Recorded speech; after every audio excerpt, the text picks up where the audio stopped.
Selamat pagi. Assalamualaikum warahmatullahi wabarakatuh. Saya Sally. Pada video kali ini saya akan coba bahas terkait latihan di pekan ke-7. Gitu ya. Pekan ke-7 ini masih sama sebenarnya sama, dengan pekan ke-6 terkait fungsi juga. Hanya kalau di pekan ke-6 fungsinya itu adalah fungsi yang kita buat sendiri atau mungkin disebutnya user define function gitu ya, dia menyebutnya seperti itu. Nah, sementara yang di minggu ke-7 ini kita akan membahas fungsi yang memang sudah disediakan oleh Python. Kita biasanya sebut sebagai built-in function. Ya. Jadi kita tinggal pakai saja gitu ya. Walaupun hanya tinggal pakai, tapi kan apa ya? Ada aturan-aturan yang harus kita ikuti. Justru karena hanya pakai, maka kita harus mengikuti dengan struktur yang sudah ada gitu. Jadi misalnya kalau misalnya di sini gitu ya, di soal yang pertama ini kita akan pakai fungsi yang namanya round. Round ini adalah salah satu built-in function yang dimiliki oleh Python. Nah, kita harus tahu nih round ini nih fungsi seperti apa sih, karena kita bukan bikin sendiri gitu ya. Kalau kita bikin sendiri kita kan harusnya sudah tahu persis gitu ya apa yang dibutuhkan, inputnya apa gitu, yang harus berapa parameter yang dibutuhkan, kemudian dia menghasilkan apa dan lain-lain. Nah, sekarang bagaimana caranya kalau misalnya saya diminta untuk menggunakan fungsi gitu ya, fungsi yang sudah ada di Python, kemudian saya masih nggak tahu gitu itu tuh fungsi apa. Maka kalian bisa pakai bantuan fungsi juga yang namanya help. Ini sebenarnya kalau kalian buka idle ya, di sini ditulis nih type help gitu ya. Salah satunya ya, for more information gitu. Jadi kita bisa menggunakan kata-kata help ini untuk membantu kita gitu ya. Jadi misalnya ini help buka kurung tutup kurung, objek apa yang pengen kalian tahu gitu. Misalnya salah satunya adalah yang bisa kita cari tahu adalah si fungsi round ini gitu. Oke, jadi saya coba ya. Salah. Help round. Apa sih round gitu? Di sini ditulis bahwa help itu adalah built-in function yang membulatkan gitu ya, pembulatan gitu untuk melakukan pembulatan. Jadi di sini pembulatan number gitu ya, number yang ini sebuah angka gitu ya, dengan presisi tergantung ininya in decimal digit gitu. By default dia none. Jadi artinya saya boleh nggak ngasih apa-apa, pokoknya dibulatkan aja gitu ya, dibulatkan misalnya dibulatkan tanpa presisi desimal gitu ya, tanpa presisi desimal. Jadi misalnya saya pengen membulatkan 3,7 gitu lah. 3,77777 gitu ya. Maka dia akan langsung dibulatkan dengan meniadakan semua komanya gitu ya. Jadi dibulatkan ke atas ya. Jadi tergantung komanya gitu. Kalau untuk koma 5, mulai koma 5 itu akan dibulatkan ke atas. Sementara kalau di bawah itu berarti dibulatkannya ke bawah gitu. Nah, kayak gitu tuh kalian bisa ngetes sih sebenarnya. Misalnya kalian nggak tahu ini kalau biasanya koma 5 ya. Kalau koma 7 kan udah kebayang lah pasti kayaknya ini pasti dibulatkannya ke atas gitu ya. Kalau misalnya atau misalnya kalau koma 1 gitu ya. Ini kayaknya besar kemungkinan dibulatkannya ke bawah gitu ya, jadi 3 gitu kan ya. Tapi kalau koma 5 dia dibulatkannya kemana ya gitu. Kalian bisa langsung coba. Nah, ternyata dia dibulatkannya ke atas gitu ya. 3,5 jadi 4. Nah, ini kalau kita tidak pakai tadi yang presisi dalam desimal ini ya. Nah, sebenarnya saya bisa pakai presisi, misalnya kita bisa minta, mau dong misalnya yang ini ya, bulatkan 3,777 ini satu di belakang koma gitu. Jadi bukan bilangan bulat hasilnya. Jadi saya pengen yang 3,777 ini dibulatkan satu di belakang koma. Berarti saya bilang satu gitu, n digitnya. Maka kita lihat dia akan dibulatkan sebagai 3,8 gitu. Ya, jadi bukan 4. Atau misalnya pengen 2 gitu ya. 3,777, saya pengen 2 digit di belakang, tadi jadi 3,78 gitu.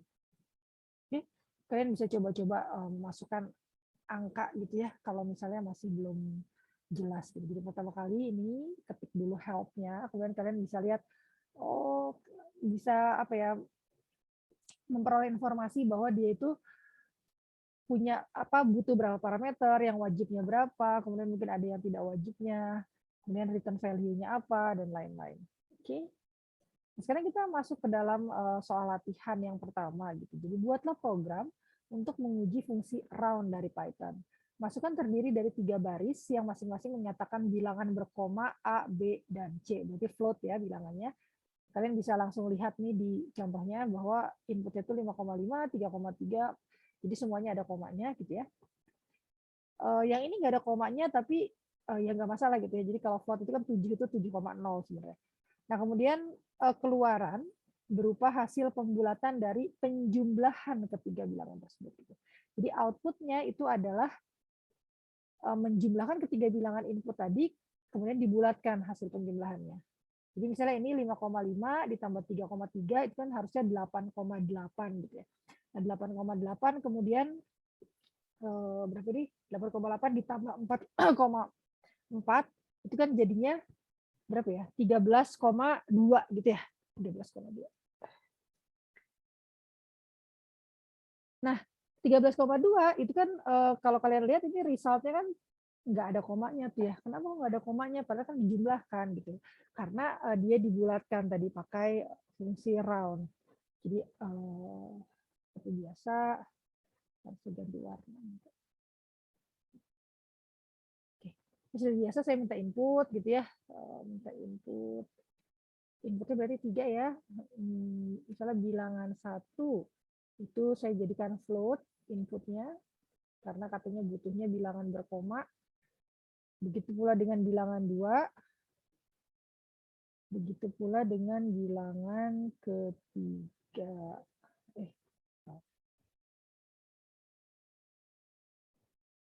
Oke. Nah, setelah aman ya input ya sudah menerima masukan dari user. Nah, kemudian kita akan melakukan penjumlahan dari ketiga bilangan tersebut gitu ya. Jadi misalnya kita kasih nama variabel aja jumlah gitu ya. B1-nya dijumlahkan dengan B2 dijumlahkan dengan B3 gitu. Nah, si jumlah ini kan dia harusnya tadi ya isinya masih berkoma juga gitu ya. Nah, maka kita ingin membulatkan hasil penjumlahan ini gitu. Bagaimana caranya? Ya ini dengan cara menggunakan fungsi round gitu. Misalnya ya saya bikin variabel lagi lah ya. Jumlah int misalnya gitu ya. Jadi sudah hasil atau jumlah round deh, jumlah round gitu. Jadi saya ingin menunjukkan bahwa ini adalah variabel yang menyimpan hasil penjumlahan yang sudah dibulatkan dengan menggunakan fungsi round dari Python. Gimana caranya? Ya udah, tadi kan hasil penjumlahannya disimpan di variabel apa? Di variabel ini kan ya. Jadi gini ya, saya coba gambarkan. Berarti B1 berarti isinya ngikutin ini ya, 5,5. Kemudian B2 isinya 3,3, kemudian B3 isinya 4,4. Oke. Nah, kemudian jumlah ini isinya apa? Jumlah ini isinya adalah hasil ini ditambah ini gitu kan ya. Tadi berapa 13 sama 2 ya. 5, 3, 8, 12. 12 ditambah 1,2. Oke, 13,2. Oke. Nah, jadi nanti si hasil 13,2 ini akan dimasukkan ke dalam variabel namanya jumlah gitu ya. Kemudian saya bikin satu lagi variabel namanya jumlah round yang saya tuh pengennya dia ini adalah hasil pembulatan dari yang tadi dijumlahkan itu gitu kan ya. Jadi ya udah saya panggil aja fungsi round-nya. Kemudian apa yang di round? Yang di round adalah si 13,2-nya kan. Jadi ini jumlahnya yang kita round. Gitu. Jadi isi jumlah round ini harusnya pembulatan, berarti pembulatan ke bawah ya, karena 13,2 gitu, 2 kan kurang dari 5, 13 gitu. Nah ini yang diminta hanya pembulatan tanpa koma gitu, jadi nggak usah ada presisi desimal, maka kita cukup ininya argumennya mengirimkan 1 saja, tidak perlu 2 gitu. Oke, kira-kira seperti itu. Bentar, saya akan copy paste yang di ini ya, yang dengan namanya di LMS. Kan kalau di LMS sudah dikasih tahu ya. Saya akan copy paste ke sini aja deh ya. Nah, gini ya. Jadi ini sama kan ya. Jadi ada input, berarti nanti ini inputnya ada 3. kemudian nanti di casting menjadi apa tadi, menjadi float, kalau di sini satu-satu berarti ya. Kemudian nanti dijumlahkan, kemudian ini ada total round, kemudian kita cetak total round. Ya, sama ya berarti ya. Nah, kebetulan ini sama gitu ya. Hanya kalau di sini yang di LMS proses ini dipisahkan gitu ya, input dengan typecastingnya dipisahkan, tapi nggak apa-apa. Oke, kira-kira seperti itu. Mudah-mudahan dapat dipahami untuk pembahasan soal yang pertama ini. Wassalamualaikum warahmatullahi wabarakatuh. Selamat pagi semuanya.